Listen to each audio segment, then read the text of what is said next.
Uppinangady police ಠಾಣಾ ವ್ಯಾಪ್ತಿಯ ಕಡಂಬು ಎಂಬಲ್ಲಿ ಗೋವನ್ನ ಕದ್ದೊಯ್ದು ಹತ್ಯೆ ಮಾಡಿದ ಪ್ರಕರಣಕ್ಕೆ ಸಂಬಂಧಿಸಿ ಆರೋಪಿಗಳನ್ನು ಬಂಧಿಸಿ ಕಠಿಣ ಶಿಕ್ಷೆಗೊಳಪಡಿಸಿ ಅವರನ್ನು ಗಡೀಪಾರು ಮಾಡಬೇಕು. ಗೋವನ್ನ ಕಳೆದುಕೊಂಡ ಸಂತ್ರಸ್ತರಿಗೆ ಗರಿಷ್ಠ ಪರಿಹಾರವನ್ನು ಒದಗಿಸಬೇಕು. ಜೊತೆಗೆ ಆರೋಪಿಗಳನ್ನು 24 ಗಂಟೆಯೊಳಗೆ ಬಂಧಿಸದಿದ್ದಲ್ಲಿ ಜಿಲ್ಲಾ ವ್ಯಾಪ್ತಿ ಹೋರಾಟ ಮಾಡಲಾಗುತ್ತದೆ ಎಂದು ಹಿಂದೂ ಜಾಗರಣ ವೇದಿಕೆಯ ಮಂಗಳೂರು ಗ್ರಾಮಾಂತರ ಸಂಯೋಜಕ ನರಸಿಂಹ ಮಾನಿಯವರು ಎಚ್ಚರಿಕೆಯನ್ನು ನೀಡಿದ್ದಾರೆ. ಪತ್ರಿಕಾಗೋಷ್ಠಿಯಲ್ಲಿ ಅವರು ಮಾತನಾಡಿ, ಸೆಪ್ಟೆಂಬರ್ 3ರ ತಡರಾತ್ರಿ ಕಡಂಬು ರಾಷ್ಟ್ರೀಯ ಹೆದ್ದಾರಿಯ ಪಕ್ಕದಲ್ಲಿರುವ ದೇಜಪ್ಪ ಮೂಲ್ಯ ಅವರ ಮನೆಯ ಹಟ್ಟಿಯಿಂದ ಗೋವನ್ನ ಕದ್ದು ಮನೆ ಬಳಿಯ ಜಾಗದಲ್ಲೇ ಅಮಾನುಷವಾಗಿ ಕಡಿದು ಮಾಂಸವನ್ನ ಮಾಡಿ ತ್ಯಾಜ್ಯವನ್ನ ಅಲ್ಲೇ ಬಿಸಾಡಿ ಹೋಗಿದ್ದಾರೆ. ಇದನ್ನ ಹಿಂದೂ ಜಾಗರಣ ವೇದಿಕೆ ಖಂಡಿಸುತ್ತದೆ. ಕಳೆದ 1 ತಿಂಗಳಿನಿಂದ ಬಂಟ್ವಾಳ ತಾಲೂಕು ವ್ಯಾಪ್ತಿಯಲ್ಲಿ ಇದು 2ನೇ ಪ್ರಕರಣ ಆಗಿದೆ. ಆದರೆ ಇಲ್ಲಿಯ ತನಕವೂ ಆರೋಪಿಗಳ ಬಂಧನ ಆಗಿಲ್ಲ. ಗೋ ಹತ್ಯಾ ಕಾನೂನು ಜಾರಿಯಲ್ಲಿದ್ದರೂ ಅದರ ಯಾವ ಭಯವಿಲ್ಲದೆ ಅಕ್ರಮ ಗೋಸಾಗಾಟ ನಡೀತಾ ಇದೆ. ಕಳೆದ ಕೆಲವು ದಿನಗಳ ಹಿಂದೆ ದೇಜಪ್ಪ ಮೂಲ್ಯ ಅವರ ಮನೆಗೆ ಮುಸಲ್ಮಾನ ದನದ ವ್ಯಾಪಾರಿ ಹೋಗಿ ದನ ಮಾರಾಟದ ಕುರಿತು ವಿಚಾರಿಸುವ ನೆಪದಲ್ಲಿ ಮನೆಯ ವಾತಾವರಣವನ್ನು ಗಮನಿಸಿ ಗೋ ಕಳ್ಳತನ ಮಾಡಿರುವ ಅನುಮಾನವಿದೆ ಎಂದ ಅವರು, ಗೋ ಕಳ್ಳತನ ಮಾಡಿದ ಆರೋಪಿಗಳನ್ನು 24 ಗಂಟೆಯೊಳಗೆ ಬಂಧಿಸಬೇಕು. ಇಲ್ಲವಾದಲ್ಲಿ ಜಿಲ್ಲಾ ವ್ಯಾಪ್ತಿ ಹೋರಾಟವನ್ನು ಮಾಡಲಾಗುತ್ತದೆ ಮತ್ತು ಆರೋಪಿಗಳಿಗೆ ಕಠಿಣ ಶಿಕ್ಷೆ ಹಾಗೂ ಗಡೀಪಾರು ಮಾಡಬೇಕು ಹಾಗೂ ಗೋವನ್ನು ಕಳೆದುಕೊಂಡು ನೊಂದ ದೇಜಪ್ಪ ಮೂಲ್ಯ ಅವರಿಗೆ ಗರಿಷ್ಠ ಪರಿಹಾರ ಒದಗಿಸಬೇಕೆಂದು ಆಗ್ರಹಿಸಿದರು. ಕೆದಿಲ, ಸತ್ತಿಕಳ್ಳು, ಸರೋಳಿ ಭಾಗದಿಂದ ಹಲವು ವರ್ಷಗಳಿಂದ ಗೋ ಕಳ್ಳತನ ಸಾಗಾಟ ನಡೀತಾ ಇದೆ. ಇದು ಇಲಾಖೆಗೂ ಕೂಡ ಗೊತ್ತಿದೆ. ಆದರೆ ಈ ತನಕ ಯಾವುದೇ ಕ್ರಮವನ್ನು ಕೈಗೊಂಡಿಲ್ಲ. ಗೋವು ಕಳ್ಳತನ, ಲವ್ ಜಿಹಾದ್, ಡ್ರಗ್ಸ್ ದಂಧೆ ಸಮಾಜದ ಶಾಂತಿಯನ್ನು ಕೆಡಿಸ್ತಾ ಇದೆ. ಇದನ್ನ ಮಟ್ಟ ಹಾಕಲೆಂದು ದಕ್ಷ ಅಧಿಕಾರಿಗಳನ್ನ ನೇಮಕ ಮಾಡಲಾಗಿದೆ. ಆದರೆ ಅವರು ಹಿಂದೂ ಕಾರ್ಯಕರ್ತರನ್ನೇ ಗುರಿಯಾಗಿಸಿ ಅವರ ಮನೆಗೆ ಹೋಗಿ GPS ಫೋಟೋ ತೆಗೆಯುವ ಮೂಲಕ ಕಾರ್ಯಕರ್ತರ ಧೈರ್ಯ ಕುಗ್ಗಿಸುವ ಕೆಲಸವನ್ನು ಮಾಡ್ತಿದ್ದಾರೆ.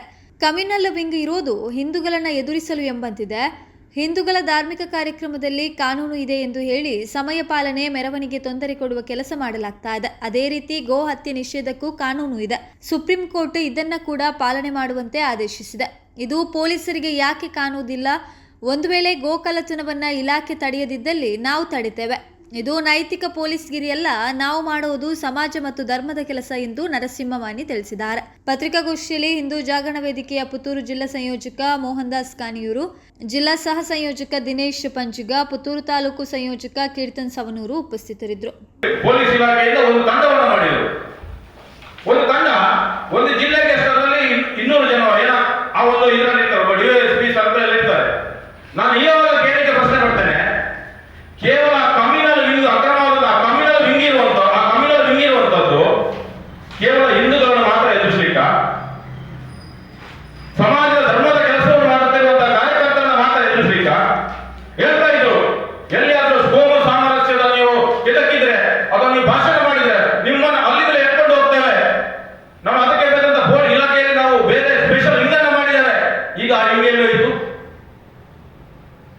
ನಿನ್ನೆ ಬೆಳಿಗ್ಗೆ ಪ್ರಕರಣ ಆಗಿದೆ, ಇಷ್ಟ ತನಕ ಅದರ ವಿಷಯಕ್ಕೆ ಹೋಗಲಿಲ್ಲ.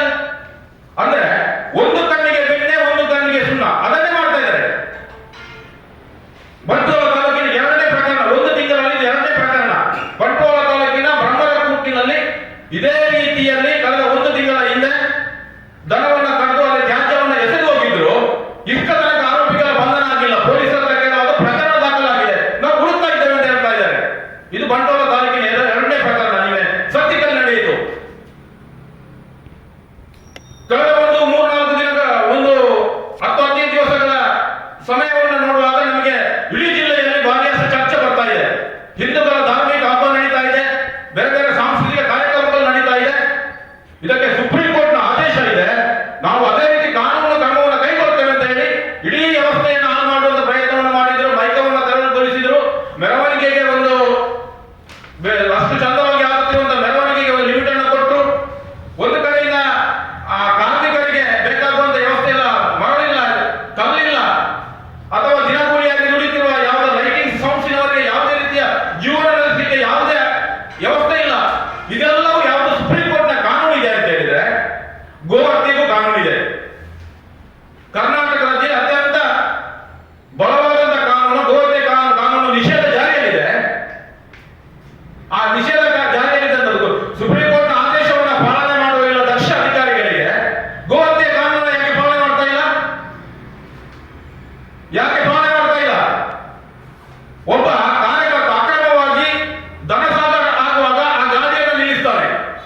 ನಿಲ್ಲಿಸಿದ ಕೂಡಲೇ ಅವಳ ಮೇಲೆ ನೈತಿಕ ಪೊಲೀಸ್ ಗಿರಿ ಅಂತೇಳಿ ಸುಮೋಟ ಕೇಸನ್ನು ದಾಖಲು ಮಾಡಿ ಅವಳ ಮೇಲೆ ಕೇಸ್ ಮಾಡಿ ಒಳಗಾಗ್ತಾರೆ.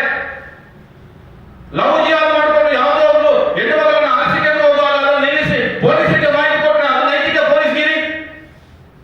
ಅವಳ ಮೇಲೆ ಸುಮೋಟ ಕೇಸು ನಾವು ನಿಲ್ಲಿಸುವಾಗಿಲ್ಲ.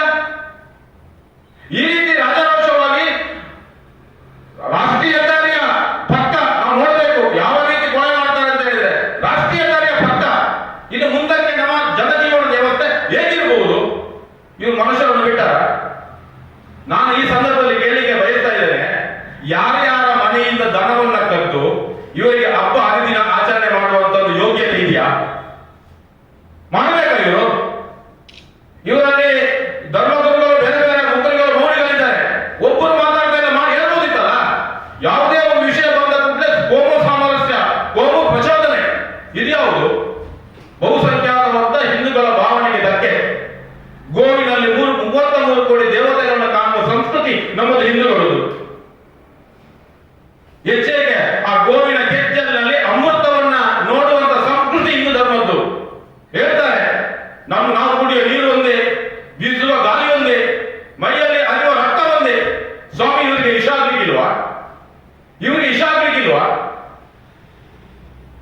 ಆ ಗೋವನ್ನ ಅದರ ಹಾಲನ್ನು ಕೂಡ ಇವರು ಕೂಡ ಕುಡಿತಾರಲ್ಲ, ಯಾರು ವಧೆ ಮಾಡ್ತಾರೆ ಅವರು ಕೂಡ ಕುಡಿತಾರಲ್ಲ ಮತಾಂಧರು. ಹಾಗೆ ಇದು ವಿಷ ಆಗ್ಲಿಕ್ಕಿಲ್ಲ, ಅಮೃತ ಆದಿತ. ಅಂದ್ರೆ ಯಾವ ರೀತಿಯ ಮನುಷ್ಯತ್ವ ಇಲ್ಲದಂತ ಕ್ರೌರ್ಯ ಅಂತ ಕೇಳಿದ್ರೆ, ಒಂದು ದನ ಆ ಗೋವು ಅಲ್ಲಿ ಕಳೆದಂತ ಪರಿಸ್ಥಿತಿ ನೀವು ನೋಡಿದಿರಿ, ಮಾಧ್ಯಮದ ಬಂಧುಮಿತ್ರ ನೋಡಿದಿರಿ. ಆ ಪರಿಸ್ಥಿತಿ ಹೇಗೆ ಅಂತ ಕೇಳಿದ್ರೆ ಮನೆಯ ಮಾಲೀಕರು ಕಣ್ಣೀರಾಗ್ತಾ ಇದ್ದಾರೆ. ಅಲ್ಲಿ ಅದರ ತ್ಯಾಜ್ಯವನ್ನ ಎಸೆದಿದ್ರು ನೋಡಿದ್ರೆ ಕಣ್ಣೀರು ಬರ್ತದೆ, ಯಾರಿಗೂ ಆಕ್ರೋಶ ಬರ್ತದೆ. ಇದಕ್ಕೆ ಕಾರಣಕರ್ತರು ಯಾರು? ಇದಕ್ಕೆ ಕಾರಣಕರ್ತರು ಯಾರು? ನಮ್ಮನ್ನು ಎದುರಿಸಿದ್ರು ಮೊನ್ನೆ. ಇದು ಪರೇಡ್ ಮಾಡಿದ್ರು, ಎಲ್ಲವನ್ನ ಮಾಡಿದ್ರು ಇಲಾಖೆಯ ಮೂಲಕ, ಹಾಗೆ ಹೀಗೆ ಅಂತ ಎಲ್ಲ ಕಾರ್ಯಕರ್ತರನ್ನ ಎದುರಿಸಿ ಅವರ ಮಾನಸಿಕ ಸ್ಥೈರ್ಯವನ್ನು ಕುಗ್ಗಿಸುವ ಪ್ರಯತ್ನವನ್ನು ಮಾಡ್ತಾ ಇದೆ ಇಲಾಖೆ ಸರ್ಕಾರದ ಮೂಲಕ, ಮೂಲಭೂತವಾಗಿ ಮುಸಲ್ಮಾನ ಪ್ರಜೋದಿತ ಮೂಲಕ. ಯಾಕಂದ್ರೆ ಇದನ್ನು ಗೋತನವನ್ನ ಕಳ್ಳತನ ಮಾಡುವಂತರು ಮುಸಲ್ಮಾನರೇ, ಗೋತನ ಮಾಂಸವನ್ನು ತಿನ್ನುವರವರೇ. ಅದು ಕೂಡ ಅವರ ಇವತ್ತು ಹಬ್ಬದ ಮುಂಚಿನ ದಿವಸ ಈ ರೀತಿ ಮಾಡ್ತಾರೆ ಅಂದ್ರೆ ನಮ್ಮ ಪರಿಸ್ಥಿತಿ ಎಲ್ಲಿ ಹೋಗ್ತದೆ? ಏನು ಮಾಡಬೇಕು? ಯಾವ ರೀತಿ ಇದು ಏನು ಆಗ್ತಾ ಇದೆ ಈ ಸಮಾಜದಲ್ಲಿ? ಒಬ್ಬ ಅದು ಆಗ್ಬೋದು. ಯಾಕಂತ ಕೇಳಿದ್ರೆ ಗೋವರ್ತಿಯಲ್ಲಿ ಗೋಮಾಂಸವನ್ನು ನಾನು ಕೂಡ ತಿಂತೇನೆ ಎನ್ನುವಂತ ಮುಖ್ಯಮಂತ್ರಿ ಈ ರಾಜ್ಯವನ್ನು ಆಳ್ತಾ ಇದ್ದಾರೆ. ಮತ್ತೆ ಅಧಿಕಾರಿಗಳು ಏನು ಮಾಡಬೇಕು? ಅವರ ಆದೇಶವನ್ನು ಪಾಲನೆ ಮಾಡಲೇಬೇಕು. ರಾಜ್ಯದ ಗೃಹ ಮಂತ್ರಿಗಳು ಬರ್ತಾರೆ ಈ ಜಿಲ್ಲೆಗೆ, ಯಾವುದೇ ಬಹುಸಂಖ್ಯಾತ ಹಿಂದೂಗಳ ಸಮಸ್ಯೆಯನ್ನು ಆಲನೆ ಮಾಡುವುದಿಲ್ಲ, ಅವರನ್ನು ಕರೆದು ವಿಚಾರಿಸುವುದಿಲ್ಲ. ಈ ಜಿಲ್ಲೆಯಲ್ಲಿ ಎಲ್ಲಾ ರೀತಿಯಲ್ಲಿ ಗಲಭೆ ಅಥವಾ ಸಾಮರಸ್ಯಕ್ಕೆ ಧಕ್ಕೆ ಕೊಡುವಂತಹ ಮೂಲ ಒಂದು ಕಾರಣವೇ ಒಂದು ಗೋಹತ್ಯೆ, ಒಂದು ಲವ್ ಜಿಹಾದ್ ಮತ್ತು ಅಕ್ರಮವಾದ ಡ್ರಗ್ಸ್ ದಂಧೆ. ಇದನ್ನು ನಾವು ಯಾವಾಗಲೂ ಹೇಳಿಕೊಂಡು ಬರ್ತಾ ಇದ್ದೇವೆ. ಸಂಘಟನೆ ನಾವು ಸುಮ್ಮನೆ ಹೋಗಿ ನಮಗೆ ಹೋರಾಟ ಮಾಡಲಿಕ್ಕೆ, ಗಲಾಟೆ ಮಾಡಲಿಕ್ಕೆ ನಮಗೆ ಅಭ್ಯಾಸ ಇಲ್ಲ. ನಾವು ಮಾಡುವಂತದ್ದನ್ನ ಇಲಾಖೆ ಮಾಡ್ತಾ ಇಲ್ಲ. ಅಕ್ರಮವಾಗಿ ಗೋ ಸಂಘಟನೆ ಆಗ್ತಾ ಇದೆ, ಇಲಾಖೆ ಮಾಡ್ತಾ ಇಲ್ಲ. ನಮ್ಮ ಕಾಲೇಜಿನಲ್ಲಿ ಗೋ ವಧೆ ಆಗ್ತಾ ಇದೆ, ಅದನ್ನು ಇಲಾಖೆ ಖಂಡಿತಾ ಇಲ್ಲ, ಅದನ್ನು ನಾವು ಖಂಡಿತಾ ಇದ್ದೇವೆ.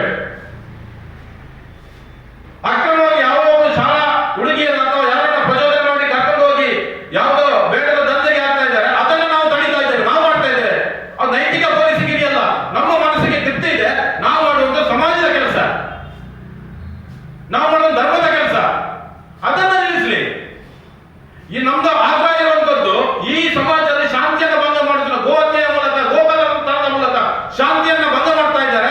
ನಮ್ಮ ಬಹುಸಂಖ್ಯಾತನ ಭಾವನೆಗೆ ಧಕ್ಕೆಯನ್ನು ತರ್ತಾ ಇದ್ದಾರೆ. ಅಂತವನ್ನ ಈ ಜಿಲ್ಲೆಯಿಂದ ಗಡೀಪಾರು ಮಾಡಿ ಕೇವಲ ಹಿಂದೂಗಳ ಮನೆಗೆ ಮಾತ್ರ ಬಂದು ರಾಜಕಾರಣ ಮಾಡಬೇಡಿ. ನಾವು ಕಾನೂನಿಗೆ, ಅಂಬೇಡ್ಕರ್ ಸಂವಿಧಾನಕ್ಕೆ ನಾವು ಗೌರವವನ್ನು ಕೊಡುವವರು. ನಮಗೆ ಕಾನೂನು ರಕ್ಷಣೆ ಗೊತ್ತಿದೆ. ನಾವು ಯಾವುದೇ ರೀತಿಯ ಅಸಮರ್ಥ ಬೇಡದ ಕೆಲಸವನ್ನು ಮಾಡಲಿಕ್ಕೆ ನಾವು ಕುಮ್ಮಕ್ಕನ್ನು ಕೊಡುವವರಲ್ಲ. ನಾನು ಈ ಮತ್ತೊಮ್ಮೆ ಆಗ್ರಹ ಮಾಡ್ತೇನೆ, ಇಡೀ ಜಿಲ್ಲೆಯಲ್ಲಿ ಕೋಮು ಸಾಮರಸ್ಯಕ್ಕೆ ಧಕ್ಕೆ ತರುವಂತ, ಹಿಂದೂಗಳ ಭಾವನೆಗೆ ಧಕ್ಕೆ ತರುವಂತ ಎಲ್ಲ ಗೋಕಲ್ಲರನ್ನ ಈ ಜಿಲ್ಲೆಯಿಂದ ಗಡೀಪಾರು ಮಾಡಿ. ಅಕ್ರಮ ಡ್ರಗ್ಸ್ ದಂಧೆಯಲ್ಲಿ ಪಾಲ್ಗೊಳ್ತಾ ಇದ್ದಾರೆ, ಅವರನ್ನ ಗಡೀಪಾರು ಮಾಡಿ. ಅದು ಬಿಟ್ಟು ಯಾವುದೋ ಒಂದು ಪಾಪದ ಕಾರ್ಯಕರ್ತರು ಸಂಘದಲ್ಲಿ, ಸಂಘಟನೆಯಲ್ಲಿ ಯಾರೊಬ್ಬರು ದುಡಿತಾರೆ ಅವರಿಗೆ ಗಡೀಪಾರಿನ ಆದೇಶ. ಇದನ್ನು ನಾವು ಯಾವ ಕಾರಣಕ್ಕೂ ಒಪ್ಪುವುದಿಲ್ಲ, ಯಾವುದಕ್ಕೂ ಒಪ್ಪುವುದಿಲ್ಲ. ತಾಕತ್ತಿದ್ರೆ, ಧೈರ್ಯ ಇದ್ರೆ, ದಕ್ಷ ಅಧಿಕಾರಿಗಳು, ದಕ್ಷ ಪೊಲೀಸರು ಎನ್ನುವಂತ ಒಂದು ಹೆಸರಿಂದ ಈ ಜಿಲ್ಲೆಯಲ್ಲಿ ನೀವು ಕೆಲಸ ಮಾಡ್ತಾ ಇದ್ದೀರಿ, ಇದನ್ನ ತಡೆಯಿರಿ. ಇದನ್ನು ಮಾಡಿ. ಕೇವಲ ಕಾರ್ಯಕರ್ತರಿಗೆ ಅಥವಾ ಯಾವುದೇ ಹಿಂದೂಗಳ ಭಾವನೆಗೆ ಧಕ್ಕೆ ತರುವುದು ಒಬ್ಬ ಪುನಃ ಬಂದು ನಮ್ಮ ಮೇಲೆ ದೌರ್ಜನ್ಯವನ್ನು ಮಾಡಲಿಕ್ಕೆ ಬರಬೇಡಿ. ದಕ್ಷಿಣ ಕನ್ನಡ ಜಿಲ್ಲೆಯ ಎಲ್ಲ ಜನರು ಭಾವನೆಗೆ ಬೆಲೆ ಇದೆ. ನಾವು ಶಾಂತಿಗೆ ನಾವು ಬೆಲೆಯನ್ನು ಕೊಡ್ತೇವೆ. ಒಂದೊಂದು ಸತ್ಯ, ನಾವು ತಗ್ತೇವೆ, ತಲೆಯನ್ನು ಬಾಗ್ತೇವೆ ಎಲ್ಲಿಯ ತನಕ? ಒಂದು ಹಂತದವರೆಗೆ ಮಾತ್ರ, ಒಂದು ಹಂತದವರೆಗೆ ಮಾತ್ರ ನಮ್ಮ ಶಾಂತಿಗೆ ಅಥವಾ ನಮ್ಮ ವ್ಯವಸ್ಥೆಗೆ ಮಾತ್ರ ಇದೆ. ಆದ್ರೆ ದಯವಿಟ್ಟು ನಮ್ಮ ದೌರ್ಬಲ್ಯ ಅಂತ ತಿಳ್ಕೊಳ್ಬೇಡಿ. ಯಾವ ಸಂದರ್ಭದಲ್ಲಿ ನಾವು ದೌರ್ಬಲ್ಯ ಅಲ್ಲ. ಯಾಕೆಂತ ಕೇಳಿದ್ರೆ ನಮಗೆ ಶಾಂತಿ, ಧರ್ಮದ ಹೆಸರಿನಲ್ಲಿ ಅಶಾಂತಿಯನ್ನು ಸೃಷ್ಟಿಸುವಂತ ವ್ಯವಸ್ಥೆ ನಮ್ಮಲ್ಲಿಲ್ಲ. ಅದಕ್ಕೆ ನಾವು ಬೆಲೆ ಕೊಡ್ತೇವೆ. ಇದೇ ರೀತಿಯ ವ್ಯವಸ್ಥೆಯನ್ನು ನೀವು ಮುಂದುವರಿಸಿಕೊಂಡು ಹೋದ್ರೆ ಈ ಶಾಂತಿ ಹೋಗಿ ಅಶಾಂತಿ ಆಗ್ಲಿಕ್ಕೆ ಮೂಲ ಕಾರಣವೇ ಪೊಲೀಸ್ ಇಲಾಖೆ ಆಗ್ತದೆ. ಯಾಕಂತ ಕೇಳಿದ್ರೆ ಒಂದು ಕಡೆಗೆ ಒಂದು ಆಗಲೇ ನಾನು ಹೇಳಿದ ಹಾಗೆ ಒಂದು ಕಣ್ಣಿಗೆ ಬೆಣ್ಣೆ ಒಂದು ಕಣ್ಣಿಗೆ ಸುಣ್ಣ, ಈ ರೀತಿಯ ದೊಡ್ಡ ನಿಲುವನ್ನು ನೀವು ಮಾಡ್ಕೊಂಡು ಹೋದ್ರೆ ಖಂಡಿತವಾಗಿಯೂ ಮುಂದೆ ಈ ಶಾಂತಿಯನ್ನ ಕಾಪಾಡುವ ನಿಮ್ಮ ವ್ಯವಸ್ಥೆ ಖಂಡಿತವಾಗಿಯೂ ಅದು ಅಶಾಂತಿಯ ವಾತಾವರಣಕ್ಕೆ ತಿರುಗುವ ದಿನ ಬಹಳ ದೂರ ಇಲ್ಲ, ಖಂಡಿತವಾಗಿ ದೂರ ಇಲ್ಲ. ಅದಕ್ಕೋಸ್ಕರ ಆ ಕಡಂಬಿನಲ್ಲಿ ನಡೆದಂತ ಘಟನೆ ಅತ್ಯಂತ ಕ್ರೂರ ಶಬ್ದಗಳಿಂದ ಖಂಡಿಸ್ತಾ ಇದ್ದೇವೆ. ಆರೋಪಿಗಳನ್ನು ಬಂಧನ ಮಾಡಿ 4 ದಿವಸದಲ್ಲಿ ಜಾಮೀನು ಮಾಡಿ ಬಿಡುವುದಲ್ಲ, ಆರೋಪಿಗಳಿಗೆ ಕಠಿಣ ಶಿಕ್ಷೆ ಆಗುವುದರ ಜೊತೆಗೆ ಅವರನ್ನ ಈ ಜಿಲ್ಲೆಯಿಂದ ಗಡೀಪಾರು ಮಾಡಬೇಕು.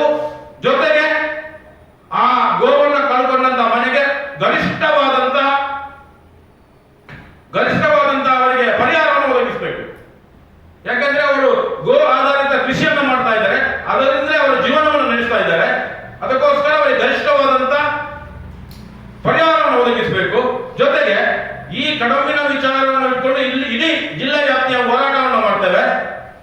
ನಾವೊಂದು ಇವತ್ತು 24 ಗಂಟೆಯ ಒಂದು ಗಡುವನ್ನು ಕೊಟ್ಟಿದ್ದೇವೆ. ಇವತ್ತು 24 ಗಂಟೆಯ ಒಳಗೆ ನೀವು ಆರೋಪಿಗಳನ್ನು ಬಂಧನ ಮಾಡಬೇಕು ಅಂತ ಗಡುವನ್ನು ಕೊಟ್ಟಿದ್ದೇವೆ.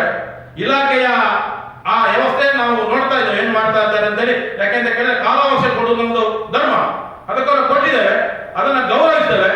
ಒಂದು ವೇಳೆ ಇಲ್ಲ ಏನು ಆರೋಪಿಗಳ ಬಂಧನ ಆಗಿಲ್ಲ, ಇದಕ್ಕೆ ಕ್ರಮ ಆಗಿಲ್ಲ ಎನ್ನುವಂಥದ್ದು ನಮ್ಮ ಮನಸ್ಸಿಗೆ ಬಂದ್ರೆ ಇಡೀ ಸಂಘಟನೆ ಅಲ್ಲ, ಜಾಗೃತ ಹಿಂದೂ ಸಮಾಜವೇ ಅದಕ್ಕೆ